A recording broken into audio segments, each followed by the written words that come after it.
So hello guys, welcome back to my channel, and if you are new here then please take a moment to subscribe to my channel because I really want to achieve 1K subscriber as far as possible. So so please take a moment to subscribe to my channel. And hello, my name is Soni, as you already know by the name of this channel. So moving on to our today's topic, which is part 2, all about hairs part 2. In today's video, I am going to share some very magical steps, and I am going to talk on oiling, shampooing, conditioning and serums, and two very important problems which are related to our hairs.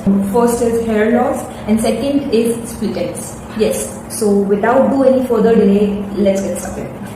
So yeah, आज की हम इस video में second part में, जो first part अगर आपने नहीं देखा है तो मैं आई बटन पे लगा दूंगी, प्लीज आप जाइए और देखिए, ज्यादा इंफॉर्मेटिव है वो वीडियो.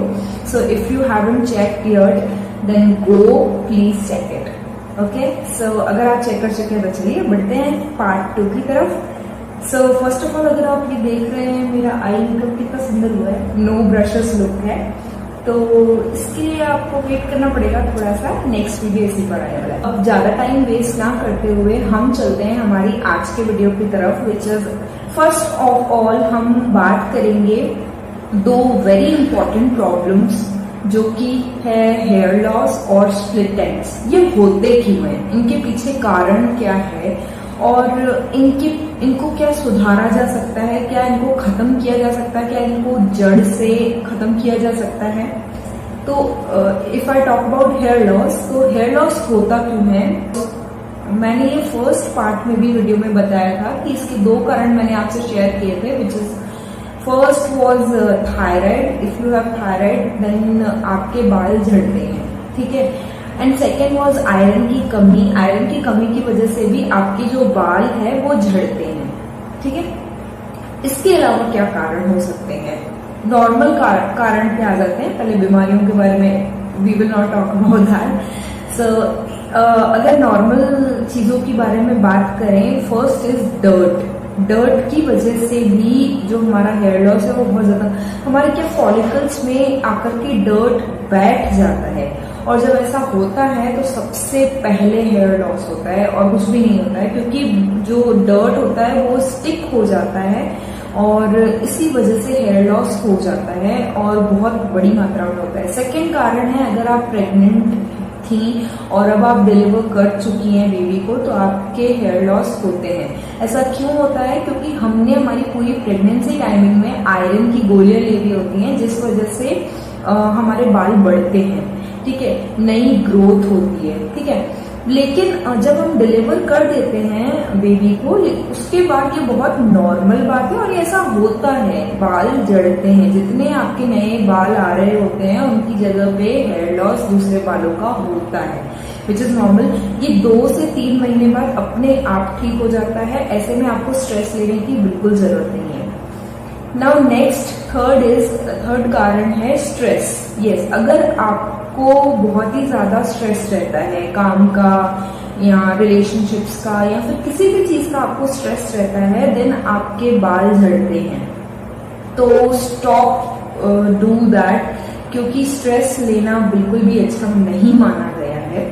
तो प्लीज डोंट डू दैट. मस्त रहो यार, क्या प्रॉब्लम है, जिंदगी अच्छे से जियो. अभी का टाइम देख रहे हैं आप, लोग कैसी कैसी सिचुएशन से गुजर रहे हैं लेकिन फिर भी जी रहे हैं, तो क्यों जीना ऐसी चिंता में, ठीक है. तो stop doing tension, stop being tensed. Okay, so next कारण एक ये भी आता है कि हम बहुत ज्यादा हार्मफुल प्रोडक्ट्स यूज कर रहे हैं, जैसे शैम्पू हो गया कोई, जिसमें बहुत ही ज्यादा मात्रा में केमिकल्स हैं और आप वो यूज करे जा रहे हो. कंडीशनर्स हो गए जिसमें बहुत सारे केमिकल्स होते हैं, आप करे जा रहे हो. ऐसे बहुत सारी चीजें होती हैं, जैसे हीटिंग प्रोटेक्शन प्रोडक्ट्स होते हैं, जैसे आप स्ट्रेटन कर रहे हो बालों को और आप उन बालों पे हीटिंग प्रोटेक्शन का जो चीज है वो यूज कर रहे हो, उसमें भी केमिकल्स होते हैं. So first of all stop doing that, stop using that. तो आपका अपने आप ही हेयर फॉल खत्म हो जाएगा. नेक्स्ट ये कारण आता है कि आप जो पोनी टेल्स या फिर क्लचर्स यूज कर रहे हो वो गलत मटेरियल्स के बने हुए हैं। यस, ये भी इफेक्ट करता है। If you are using very tight rubber bands and clutches which are pulling your hairs, जब भी आप उतारते हो हेयर बैंड्स को या फिर क्लचर्स को तो बहुत सारा हेयर लॉस हो जाता है। इस वजह से भी हेयर लॉस होता है। आपको इसके लिए मैं आपको बता दूं, साटन की जो पुराने जमाने की बड़ी बड़ी जो पोनीज आती थी आप वो यूज कर सकते हैं। इजीली निकल जाती है, इजीली पड़ भी जाती हैं, मतलब आप उनको इजीली वेयर कर सकते हैं। जो क्लचर्स हैं आपको वो भी बहुत ही सॉफ्ट मटेरियल के लेने चाहिए।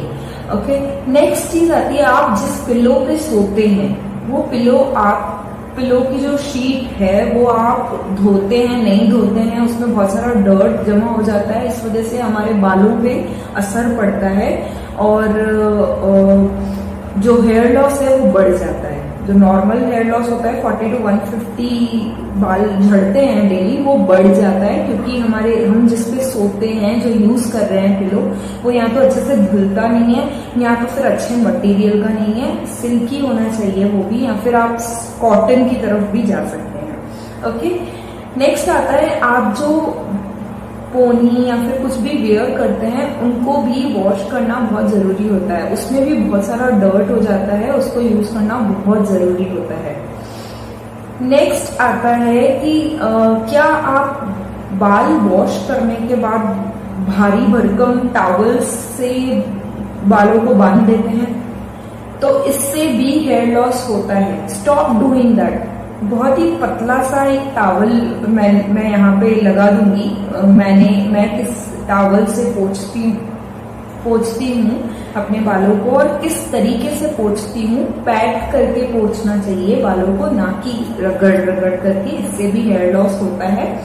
और भारी भरकम टॉवल से में बांधने से भी हेयर लॉस होता है। ठीक है, and if we talk about split ends क्यों आते हैं? स्प्लिट एंड्स का सबसे बड़ा कारण है डर्ट। यस, अगर आप 24 घंटे अपने बाल खुले रखते हैं, बाहर घूमते हैं, पोल्यूशन में घूमते हैं और बार बार बालों को यूं हाथ लगाते हैं, ये जो पाम्स में जितनी भी डर्ट है, बार बार बहुत सी गर्ल्स की आदत होती है बार बार बालों को टच करते हैं, इस वजह से स्प्लिट एंड्स हो जाते हैं। प्लस बाहर का पोल्यूशन भी स्प्लिट एंड्स देता है, प्लस जो डर्ट जमा होता है आपके आसपास के एरिया में वो आपके बालों में आके बैठ जाता है और फिर से स्प्लिट एंड्स हो जाते हैं। Okay, so now moving on to solutions. थोड़ा सा बढ़ते हैं आगे। थोड़ा सा चेंज आपकी जो डेली हेयर केयर रूटीन है उसमें अगर आप थोड़ा सा चेंज करेंगे तो आई एम डैम श्योर कि आपका जो प्रॉब्लम्स हैं वो सॉल्व हो सकती है। फर्स्ट स्टेप से हम 4 स्टेप में मैंने इसको डिवाइड किया हुआ है। फर्स्ट स्टेप आता है ऑयलिंग। मैं यहाँ पे लगाऊंगी कि मैं किस तरीके से ऑयलिंग करती हूँ। सबसे पहले ऑयल कौन सा चूज करना चाहिए, तो ऑयल हमें हमारे एटमॉस्फेयर के हिसाब से चूज करना चाहिए। जैसे मैं राजस्थान से हूँ, अजमेर राजस्थान से, और यहाँ पर अगर अभी का टाइम थोड़ा बारिश का है तो मैं कोकोनट ऑयल यूज करती हूँ। कोकोनट ऑयल लाइट वेट रहता है और इसमें किसी तरह का कोई पैराबेन या फिर कोई केमिकल नहीं होता है, तो मेरी हेयर्स को बहुत गुडनेस ही देता है, किसी तरह की कोई बैडनेस नहीं देता है। अगर गर्मियां हैं, अगर बहुत ज्यादा गर्मियां हैं तो भी मैं लाइट वेट ऑयल्स ही यूज करती हूँ, जैसे 7 इमामी ऑयल्स भी मैं यूज करती हूँ। प्लस अगर आपके पास वो नहीं है, आप ज्यादा पैसे नहीं खर्च करना चाहते हैं, तो you can go for coconut oil, वो भी लाइट वेट होता है। मेन ये चीज ध्यान रखनी है कि अगर आपके आसपास का एटमॉस्फेयर ज्यादा गर्मी वाला है तो आपको ऑयल्स बहुत ही लाइट वेट लेने चाहिए, और अगर आपका आसपास का एरिया बहुत ही ज्यादा ठंडा है या फिर ठंड रहती है तो you can choose heavy weighted oils जो कि अच्छे रहते हैं। जैसे सर्दियों में मैं टिपिकली सरसों का तेल यूज करती हूँ जो कि मुझे बहुत ही ज्यादा गुडनेस देता है। अच्छा, ऑयलिंग करनी क्यों चाहिए? ऑयलिंग एक तो गुडनेस देती है, उसमें जितनी भी गुडनेस होती है वो हमारे जड़ों में जाता है और अच्छे से हमारा ब्लड सर्कुलेशन अच्छा कर देता है। प्लस क्योंकि हमारा मसाज, मैं यहाँ लगा दूंगी वो वीडियो, मैंने किस तरीके से यहाँ मसाज करके मैं अपने फिंगर टिप से मसाज करती हूँ तो कितना अच्छा रहता है। उससे हमको हमारे जो फॉलिकल्स हैं, हेयर फॉलिकल्स, बहुत ही उसमें ब्लड सर्कुलेशन अच्छा हो जाता है। और कम से कम 1 घंटा पहले करनी चाहिए हमें ऑयलिंग, ताकि गुडनेस मिल सके बालों को। ऑयलिंग करने का दूसरा कारण ये होता है कि जो डर्ट जमा हो गया है हमारे फॉलिकल्स के ऊपर, उसको फिसलन मिल जाती है। ठीक है, तो क्या होता है, फिसलन मिल जाने की वजह से ही जब हम शैम्पू करते हैं तो वॉश हो जाते हैं, वो डर्ट पूरी निकल जाती है और वॉश हो जाती है और हमारे फॉलिकल्स खुल के वापस ब्रीथ करते हैं। ओके, सेकेंड आता है शैम्पू। शैम्पू क्या हमें यूज करना चाहिए? बिल्कुल करना चाहिए, बस हमें ध्यान ये रखना चाहिए कि उसमें ज्यादा केमिकल्स ना हो। अच्छा, एक चीज मैं बहुत ही ज्यादा अच्छे से क्लियर कर दूं कि हर चीज में जो केमिकल्स होते हैं वहां हार्मफुल नहीं होते हैं। कुछ हद से ज्यादा यूज करने पे केमिकल्स हार्मफुल होते हैं। देखो, पढ़ाई बहुत काम आती है, तो हमने ये चीजें पढ़ी हुई हैं, तभी मैं आपसे शेयर कर पा रही हूँ और मुझे अभी तक रिमाइंड है वो सारी चीजें। केमिकल, पैराबेन्स, आपने सुना होगा बहुत सी चीजों में, इसमें पैराबेन है, इसको यूज मत करो, इसमें ये है। लेकिन मैं आपको सच्चाई बताऊं, पैराबेन कुछ हद तक गुड भी होता है हमारी स्किन के लिए, चाहे बालों के लिए, चाहे किसी भी चीज के लिए। हद से ज्यादा यूज करना बैड होता है। ठीक है, मैं ये भी नहीं बोल रही हूँ कि सब गलत है, नहीं, हद से ज्यादा यूज करना गलत है। लोगों को फॉलो हमें करना चाहिए, लेकिन अपना दिमाग भी चलाना चाहिए। Okay, so moving on to my video कि शैम्पू को यूज करने का तरीका मैं यहाँ लगा दूंगी कि मैं किस तरीके से शैम्पू यूज करती हूँ। मैं क्या करती हूँ, थोड़ा सा पानी ले लेती हूँ, 1:2 का रेशियो ले लेती हूँ। जितना शैम्पू मैं सैशेज ही यूज करती हूँ, क्योंकि मेरा ऐसा मानना है जो सैंपल्स होते हैं, जो सैशेज होते हैं, वो ज्यादा अच्छी क्वालिटी के होते हैं, तो इसलिए मैं वो यूज करती हूँ। बस थोड़ा सा पानी ले लेती हूँ, उसमें वो दोनों सैशेज उसमें डाल देती हूँ और उसको अच्छे से हिला करके मैं झाग बना लेती हूँ और उससे सर धोती हूँ।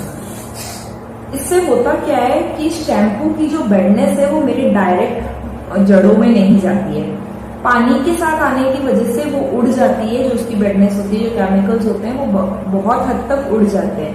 फिर जो 30-20% बचता है केमिकल, मैं वो यूज कर लेती हूँ और इतना यूज करने से कोई दिक्कत नहीं होती है। तो मैं शैम्पू इस तरीके से करती हूँ, अगर आप चाहें तो आप भी यूज कर सकते हैं। उसके बाद आता है कंडीशनिंग। कंडीशनिंग जब जरूरत हो तभी करें आप। कंडीशनर एवरी टाइम गुड नहीं होता है, इसीलिए उसको साफ साफ लिखा हुआ होता है कि आप जड़ों में अप्लाई इसको ना करें, क्योंकि उसमें बहुत ही बड़ी मात्रा में केमिकल होता है। आपको कहीं जाना है शादी पार्टी में तो आप यूज कर सकते हैं, और प्लीज अगर आप डेली बेस पे यूज कर रहे हैं तो आप उसको जड़ों में ना यूज करें। इसके बाद आता है सीरम्स। सीरम्स में एक ऐसे केमिकल्स होते हैं जो बालों की स्किन को छील देता है, तो प्लीज स्टॉप यूजिंग देम। फिर भी अगर आपको लगता है कि आपके सीरम्स गुडनेस दे रहे हैं, गो फॉर इट, बट थोड़ा सा लिमिटेड यूज करें तो ही अच्छा होगा। So that's it for this video, and if you like this video please hit the like button और please मेरे चैनल को सब्सक्राइब करिए, क्योंकि मैं देखती हूँ व्यूज तो आते हैं 232 या फिर उससे ऊपर, लेकिन सब्सक्राइब सिर्फ 54 लोगों ने कर रखा है। अगर आपको सब्सक्राइब करना नहीं आता है तो मेरे वीडियो के नीचे एक लाल बटन में, लाल कलर में सब्सक्राइब लिखा हुआ होगा, बस उसको टच जाके कर लीजिए, ग्रे हो जाएगा। It means you have subscribe to my channel, and thank you if you have done this. And so yeah, that's it for this video. I hope you liked it and it is informative for you. So if you liked it, please share this with your friends and family who need it. And thank you so much. Thanks for watching. Bye.